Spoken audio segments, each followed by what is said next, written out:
The market has cooled off a bit, but we're still seeing multiple offer situations. And whether you're a buyer or seller, what are the best ways to navigate multiple offers? Stay tuned to this episode to hear more. The Den, powered by the Lyons Group, a show dedicated to exploring hot topics in real estate, local happenings, and industry trends. We're a small team of professionals approaching $400 million in sales and nearly 2,000 local transactions. You're listening to time-tested experts and industry leaders. Here's a refreshing look at real estate happenings and more. Welcome to The Den. Hello, everyone. Welcome to this episode of The Den. Today, we're going to be talking about multiple offers and how you handle that, whether you're a buyer or a seller. There's a lot of information to go through and to understand when you're responding to a multiple offer as a seller or you're making an offer as a buyer and you're competing with others. But before we get to that, let me introduce my friends, my partners, my co-hosts, the fellow members of the Lyons Group. To my left, Paul, hand me the Rockberry, Aspen, the Ninja Gruen, and the boss, Shannon Martin Martinez. My name is Ben Lyons, and I'm your host of The Den, top brokers taking on tough questions. And today's question is all about multiple offers. Now, if you're a buyer or a seller, you have different approaches, right? And so I'm going to hardball this one to Shannon. If you're working with a buyer or a seller, you can pick one or the other. What is the best way to navigate multiple offers? So I'm going to give my best advice for both. And I would say if you are a buyer, it's not the time to hold back. If you're a buyer, it's time to put your best foot forward. You've got other people wanting the same house as you want, and you give everything you can give. It's not time to give a little bit and we can always come up later. You start with your best foot forward. I would say from a seller's perspective, the highest price isn't always going to win. But you have to understand there's a lot of contingencies in there. You might have a buyer that doesn't want inspections, that wants to buy it as is. That could be a huge benefit for you. Or someone that wants a long closing or a short closing. There's a lot of different factors that play in there that could make it right for you. So having a good realtor that can break down each purchase agreement and look at all of the terms and really have an honest discussion with you about what works for you is probably your best choice. Is take your time. Don't focus on net. That's not always the way. Yeah, I was hoping she'd strike out. She did it again. I know. She just hits my curveballs all over the fence. Great answer, Shannon. I like that. Thank you. Aspen, obviously we've been in multiple offer situations many times over the last few years, especially. What are your thoughts specifically for a buyer? And then we'll move to seller, but specifically for a buyer in a situation where they're competing with other offers. What do you tell them? What does that conversation look like? I think the first thing that your realtor needs to do is call the listing broker because like Shannon was saying, the highest offer might not be the best. I had a multiple offer situation on a house in Colorado, and these people came in over asking. I think it was like a 10-day close, no contingencies, just wanted to get it done. But that wasn't very appealing to my sellers because it was being used as a short-term rental. They wanted to finish out some of their obligations that they had. They didn't want to leave people high and dry. They wanted a little bit more time. So the broker that actually called and asked what they wanted ended up winning the offer, even though the offers were very close. And that one offer seemed really competitive and really appealing.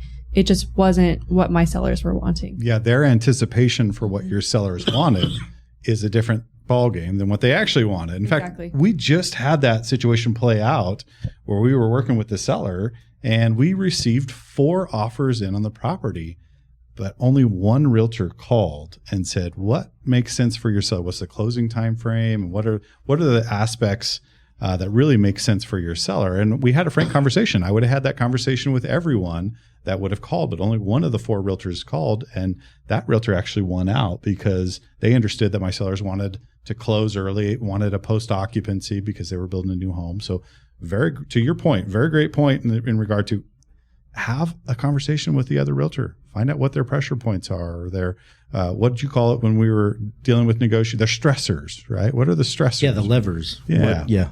What are the stressors? So taking that to the next step, as when you're working with a seller and you receive multiple offers, how do you navigate that conversation with your seller? And what should sellers do to put themselves in the best position? So one thing that, again, your realtor should be doing is really organizing everything nice so you can see what the differences are, because at first glance, some of them might seem very similar or might seem the same, especially if you're not used to reading these 30-plus page contracts. And one might sound really appealing, but maybe there's a bunch of contingencies. Maybe they want you to pay closing costs and a few other things. So maybe that actually bumps the price down below asking, or, you just need to have it all laid out really clearly, really concisely.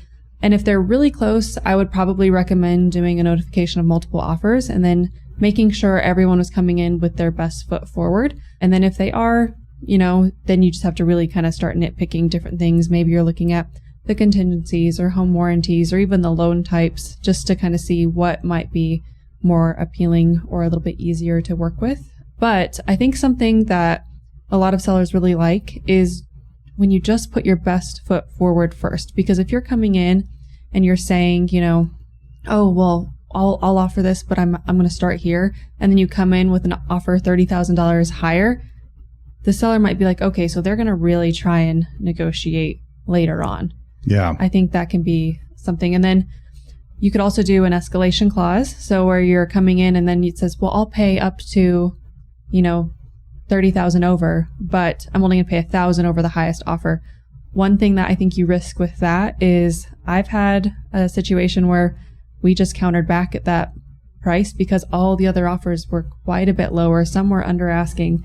And then, the buyer was happy because they won the offer, but and they didn't necessarily know what the other offers come in at. So, and for our viewers, just to explain an escalation clause, and I like to use round numbers because I'm a simple person, but let's just say you have $100,000 property and you make an offer at $100,000, but you include an escalation clause up to $120,000. What that means is that you beat the next highest offer all the way up to $120,000. So for example, if someone else offered $109,000, you would escalate above them to a predetermined price, maybe $500 or $1,000 above the next best offer. So in that situation, if another person offered $109,000, your offer would automatically go to $110,000. It wouldn't escalate all the way up to $120,000. However, in Aspen's situation, this is where some buyers need to be prepared to go to their top dollar.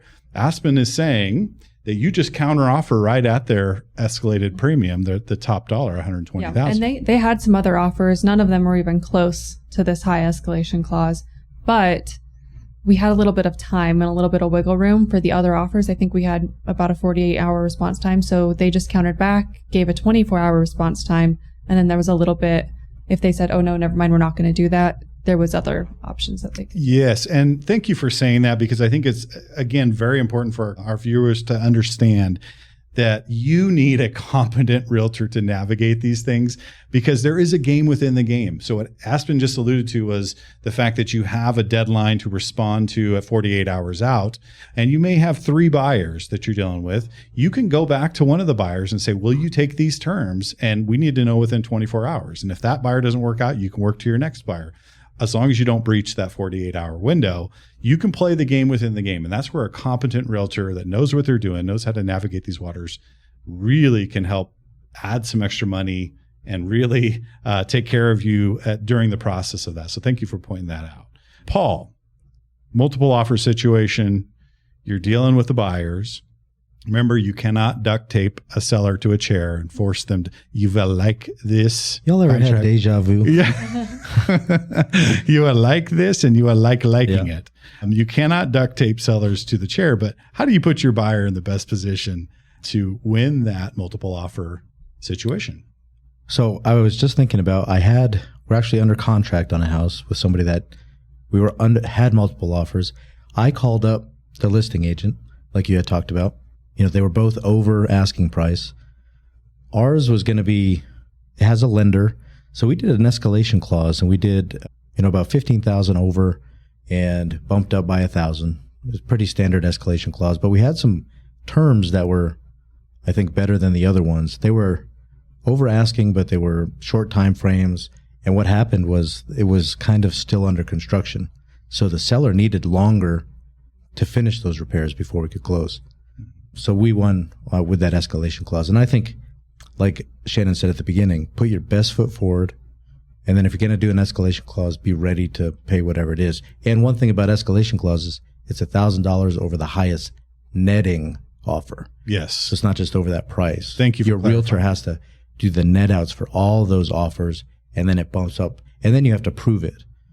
Like if you're the listing agent, you then have to prove to everybody, here's where that offer is. this is why we went to that price. Here's the competing offer that pushed your escalation up. Now, Right. However, there is a caveat, and thank you for explaining that. There is a caveat to that where Aspen said, I'll just counteroffer and not include the escalation, but I'm counteroffering at their top dollar on the escalation. In that scenario, you do not have to prove that there was another offer that pushed that escalation up. Do we see any heartburn there or any issues there? No, because really, if you get multiple offers, you can negotiate with all of them. You can pick one. You don't have to answer all of them. The seller has the right to do whatever they want in that instance, without lying to anybody. Yeah, always keep things on the right side. Right. But I've had brokers, in a multiple offer situation, send me an offer and they put a 12-hour time frame on there. And then they call me and they say, hey, you didn't respond to my offer within 12 hours. And my response is, my seller doesn't have to go left when your buyer says turn left. They can respond however they want to. Now, if they choose to respond during that time frame, they can, or they can wait and collect offers. So they're not beholden to that offer or the timeframes within that offer until it becomes a contract. And at which point, then the timeframes kick in. Now, having said that, we're talking about buyers here. What about as-is offers? Well, what are your thoughts? I will say, Ben, though, on that one, if you give out and say we have a deadline of 2 other offers, we have a deadline of 48 hours, then pretty much you're now beholden to that one. Yes, and professionally, yes. Right? So I appreciate you saying that. So if you tell the general public and you tell the brokers you're working with, we're going to respond to all these offers Monday at noon, then you have a professional obligation to the buyers and to the other realtors to respond by noon. But my point is, if someone submits, you've got everyone playing the rules, and you've got someone that submits and says, hey, you got to respond to me in 6 hours.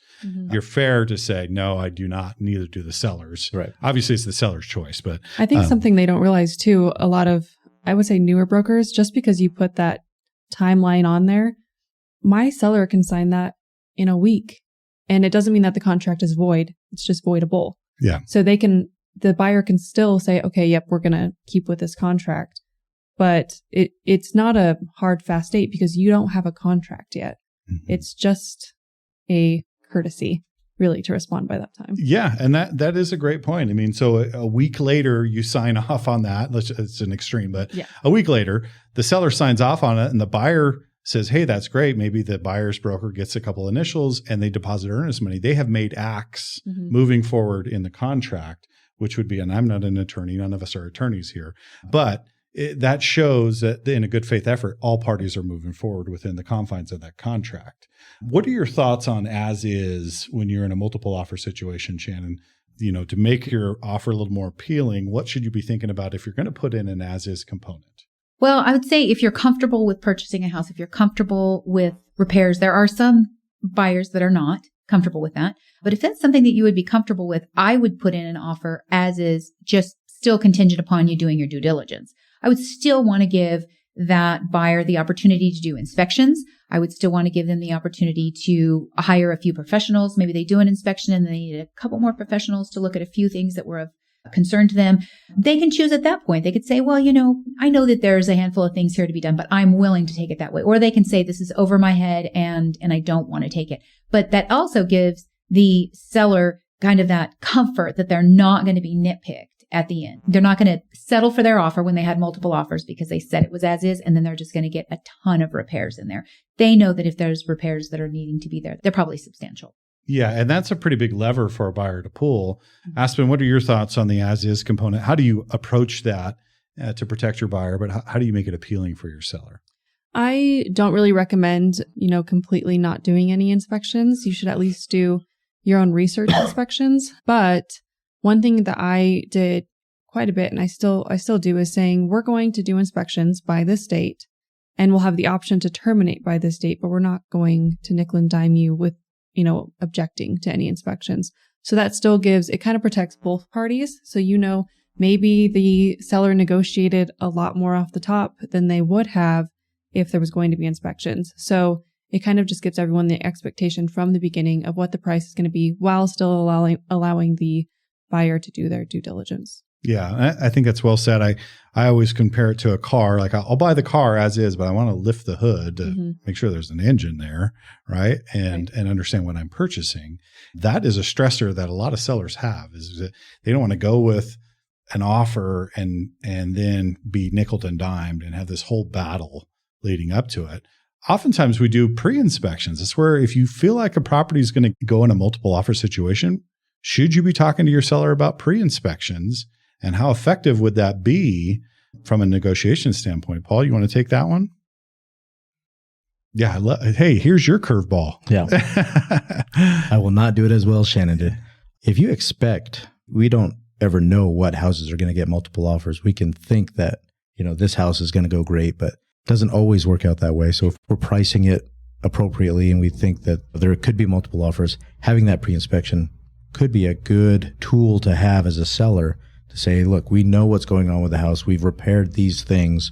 We're giving it to you in the best condition so that when you're giving me your offer, you now can feel comfortable that there's not going to be a lot of hidden issues that you're going to discover in your inspection period. Yeah. I mean, I think that's pretty powerful to be able to hand someone a report and say, here's the things that were wrong. Here's the things that we've done. Now, going into this negotiation, if you're competing with other offers, make it as clean as possible. So if you're working with a seller, Aspen, what are some of the other things you have a conversation with them when you receive multiple? There's a lot of things. It could be, just because it's the highest price doesn't mean it's going to be the best offer. Is it, cash? Are they asking for a home warranty? Maybe there's just so many things. Did they put their best foot forward first? That can be really appealing, I think, for people. Whenever you're coming just to multiple offers, I think just really analyzing each one, letting the seller make their best educated decision with the options that are available. And maybe there's two offers that are very, very close. Maybe one will want to become a backup offer. So then you have a little bit of an option with that as well. So I think if just have your realtor, you accept the one, but then calling the other broker and saying, they were very, very close. Would your buyers like to have a backup offer? A lot of times I think they'll say yes. Sure. Because things do happen during the inspection. Maybe funding falls through or the appraisal comes back or whatever it might be. Things happen. Yeah, things always happen. It's nice to have a backup offer in play. Sometimes a backup offer, if you have that in place, solidifies the first offer because people are like, oh, look, there's someone behind us in a backup position. I don't want to lose this first position. Yep. So, I mean, it's one of those things that for a seller, that's great. For a buyer, may not be the best situation. They may want to wait to go in a backup position. I do think it can be win-win though. And if your buyer is willing to pay X amount and they're happy with what they're getting and, maybe the inspections didn't come back quite as clean as they want, but you can fix anything.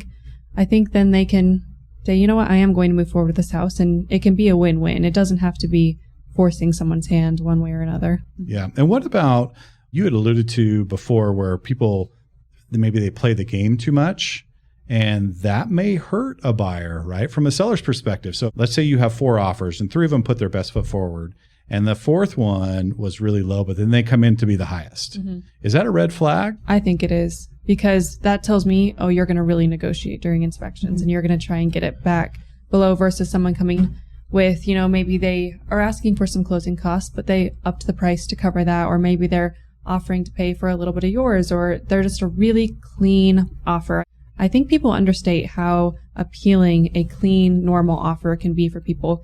You don't need to pull out every trick in the books. You just need to come with your best foot forward. And whenever I sold my rental house a few years ago, we had multiple offers and someone ended up coming, I think, $5,000 higher.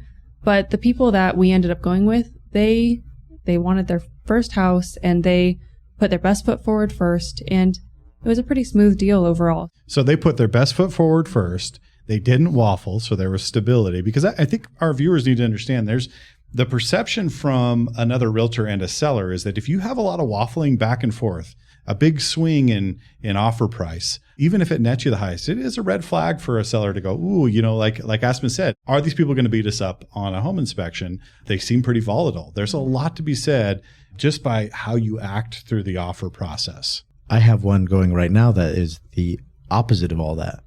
So I told them up front all of the conditions and stressors for the sellers. We get an offer in for $40,000, $50,000 under asking. And we just go, no, we can't do that. Sellers can't do that. I've told you all these reasons why they can't do that. Then they split that difference or come up a little bit and go, no, it's full price. Has to be full price. They come in and do full price and a little bit of a concession, and the sellers are okay with that. At the beginning, I'm going, red flags everywhere. This is not going to go well. Now we're 2 weeks to closing, waived inspection or didn't do home inspections. I mean, it's been a smooth process. Now they're telling us how much they love the house. That's an anomaly. Yeah. So you never know what you're going to get. They just needed to feel that they got the best price they could. Yeah. They needed to go through that, and those buyers needed to go through that in their head and know that they could not have done any better. And now they know.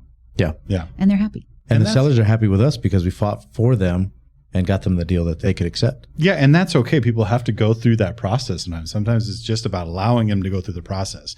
Just be aware that you're sending inaudible signals to the seller as you're negotiating and as you take your stance. And that's where I think going back to, a good, clean, straightforward, unwavering offer is really valuable to a seller. Speaks volumes to a large degree. Any other advice you would give to maximize? I mean, how dismayed can buyers get when you start going back and nitpicking and all that? Is there dangers there if you go back? Shannon, why don't you take this one? If you go back and you start nitpicking buyers in a multiple offer situation, are you in danger of losing the buyers altogether? Sure, because buyers can get jaded just like sellers can. Buyers start feeling like, they really want the house, but then they start feeling like, now my arm's just being twisted. Like I'm giving you everything I can. I'm giving you everything you asked for. And now you're just looking for, can I get a little more out of me? Yeah. Getting greedy. Yeah. And people really do. They feel that, because it is an emotional purchase for them. They want the home. They're offering on the home, especially if they've done the best that they can do. It doesn't hurt to ask if they can do a little bit more. But I think when you keep doing that to people, you'll start finding those buyers are going to start dropping off. Yeah. They're just, they get really jaded really fast. They don't want to be treated that way. They want to know that you're in it with them, that you really want to sell them the home and they really want to buy the home and you're working together. They want to feel that way. And that could pay big dividends down the road because you never know. You made this point in a previous podcast, is you never know when you got to call on that seller or buyer and ask for a favor, a little bit extra time or whatever it is in the contract. So you don't want to really be beating them up along the way. Yeah. And especially in multiple offer situations, we're seeing a lot where the interest rates have gone up. Sellers are still holding on to yesterday's values. And so we get something under contract and then the tension begins. And so you really don't want to start the whole deal off on a bad foot. So that seems pretty important, especially nowadays, to get to the finish line. Any other thoughts? I think Paul had an experience with earnest money going hard. Oh, this is Tom fee. Yeah. So you want to talk about that for our viewers? A Tom fee is a time off the market fee, and that's where a buyer just writes a check directly to the seller. That money's gone. Say, thank you, Mr. Seller or Mrs. Seller, for taking your home off the market. We're going to pay you some money just so we can do our inspections. And then you have earnest money, which can be hard as well. Usually earnest money has contingencies involved, and that's deposited typically with a title company. And that earnest money is directed to however the deal flows. So if a buyer moves forward and closes, it's applied to their closing costs or down payment. And if they back out outside of their contingencies, then it should be applied to the seller. Paul, do you want to speak to that? Sure. I think we had this in a previous conversation. I can't remember how it went, but so I had the question before that was a lot of times in multiple offers, people were putting in non-refundable earnest money as an enticement to the seller to accept their offer. And I've never used it that way. I have had a deal that's gone a little bit difficult in one of Aspen's deals with me. With my house, yeah. Yeah. I say a little bit difficult. It was stressful for me too. But I think at one point, we had gotten to a point where it was either the deal's going to go through or let's just stop and start all over with somebody else. And the contingency that they put in was that the earnest money had to go non-refundable. Yeah. And after a few months, everything was done. The appraisal was done. Inspections were done. So at that point, it really was just, this is going hard to show you we are 100% committed. Yeah. It might take longer. Yeah. We're not going to. That's one of the only times I would. Yeah. We're not going to back out over something insignificant now. Yeah. And at that this point, is going to work, or the world's telling us this deal's not going through. And rightfully so, earnest money should be hard at that point. You've exhausted all your contingencies. Really, if you don't perform, it's not at the fault of the seller, and the seller's taking time off the market in your situation. So very appropriate. But again, it speaks to having a professional in your corner working on your behalf to help you navigate these what could be rocky waters in a lot of instances. So let's move on to the speed round. Paul, I'm going to start with you. As a buyer's broker, what can you do to help your buyer stand out on an offer in a multiple offer situation? What's the best advice you can give your buyer? After these 2 podcasts that we've talked about this, I think I like the clean offer. Put your best foot forward in a nice clean offer. Have as few contingencies, few messy, sticky situations in there as possible. Okay. Sounds good. Aspen? I would say the clean offer. Make sure your realtor is calling the listing broker to see if there's anything that is specific they're wanting, and then maybe adjusting based on that. And then just coming in with your best foot forward. You can do escalation clauses. You can pay for some of their closing costs. You can offer way over asking. But if you just come in and say, this is what I can do, you just know you've done what you can and you're not going to lose the house over, maybe you don't get it, but at least you really put your best foot forward first. Yep. Shannon? Yeah, I agree. I agree. Just put your best foot forward. If you're in multiple offer situations, there are other people that want that house. You may not be able to do everything that seller wants, but you do the best you could do. It's not the time to hold back. It's not the time to try to keep an ace in your pocket and see if you can get a little better deal. Yeah. Not the time to do it. If it's the right house, you don't do that. I think that's great advice. And I would echo that. I would say that if you are making an offer and you're in a multiple offer situation, have your realtor reach out to the other realtor, find out what their stressors are, and then put your best foot forward. But you also have to have a conversation with yourself. Is this something that is your home that you want for the rest of your years? Or is it something that, throw it out there, and if it works, it works. That's a different ball game. So understand your motivations there. So thank you for that great discussion. We do want to highlight in the Lyons Pride, this is my favorite part of the podcast, the Lyons Pride section, where we highlight an individual, an event, an organization in the community that makes our community better, because as Lyons Group members, we dedicate our time and resources to helping our community. And we want to highlight an event, a person, or an organization that does the same. Aspen, it's your turn. So I actually had to look back because I could not believe that we hadn't already nominated this person. He is involved in every board in town, every nonprofit, really, really involved with advocating for local community as well. Vince Moffitt, who owns Basin Health and has some other organizations as well. But I think a lot of people don't know that or maybe they do, that he used to be a firefighter, but he also owns Arroyo Rescue, which does river rescues here. And then also he volunteers for Team Rubicon, which goes around the country during natural disasters and helps people that are in need in a broader sense than just here locally. Oh, great choice. Yeah, Vince is fantastic. And I knew him back when he was a firefighter, and he hasn't changed one bit other than we got a little bit more chrome in our beards, right? But Vince, what a great person. He's done a lot for our community. He does not have to do everything that he does, and he steps up day after day, month after month, year after year to help our community, not only here locally, but across the country. And we just want to say here at the Lyons Group and at the Den that, Vince, we see you. We thank you for all you've done for our community, all the years of service, and we know that you're going to continue to make our community better. So thank you and welcome to the Lyons Pride. Great choice, Aspen. That was a good one.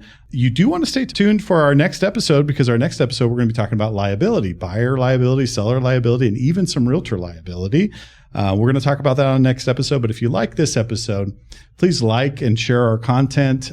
We do have a YouTube channel that you can go on and post some ideas if you want some specific talking points or a topic that you want us to discuss. Throw it on there. We love engagement with our viewers. We've had some great feedback from the podcast. It's really exciting to see the people that are watching and engaging with our content. But you can go and like our Facebook page with Instagram, TikTok, everything in between. So if you're looking to buy or sell, schedule a consultation with any one of us here at the Lyons Group, because we're happy to sit down with you and talk about strategy in today's market to give you an advantage. So please do that when you have time. And thank you for joining us in this episode of The Den. Thank you for listening to The Den, powered by the Lyons Group. Hit the subscribe button to keep informed on real estate happenings. If you'd like to learn more about the Lyons Group, visit sjcbroker.com. Complex markets require complex strategies. The Lyons Group can give you a true advantage in any market. Whether you're buying or selling, residential or commercial, contact us directly at sjcbroker.com. We're time-tested experts with a client-first approach,